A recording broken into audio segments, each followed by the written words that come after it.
الصيف دخل علينا وحابين ان احنا نعمل حبة عصاير كده في البيت، يبقى موجودة وجاهزة عندنا في البيت. هعمل النهاردة الصوص معاكم او مركز العناب او الكركديه. هايل يا جماعة، بجد تحفة. هيغنيكي عن حاجات كتيرة بتعمليها في العناب، سواء ان انتي تغليها وتبقى الحاجة جاهزة وتقعدي تحلي وحاجات من دي.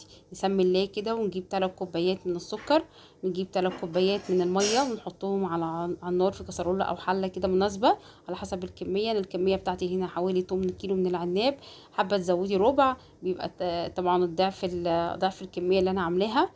احطه على النار كده، واول ما يغلي والسكر يدوب بكون غاسله العناب او الكركديه بالمصفى بتاعتي، وابتديت ان انا احطها عليه واسيبها كده تغلي غلوه. اول ما تغلي الغلوه معايا هحط عليها عصير ليمون.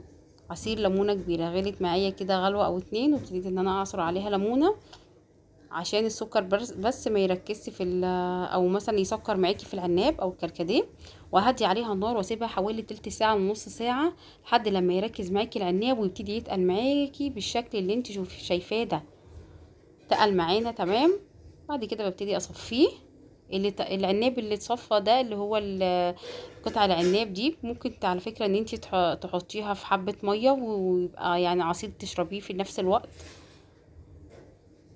المركز اللي احنا عملناه كده زي في تراب كده هيتقل معاكي كمان كل ما يبرد. انا هنا في خطوه عملتها بس تقريبا ما اتصورتش، حطيت معلقتين كبار من ميه الورد، بتوديه في حته تانية يا جماعه، بجد والله تحفه.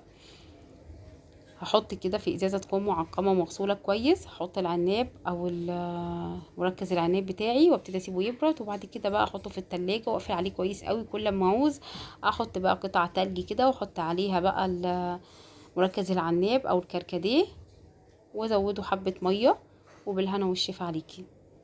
بجد طعم هيوديكي في حتة تانية خالص، هتنسي اي طريقة تانية او اي طعم للعناب او الكركديه شربتيها قبل كده.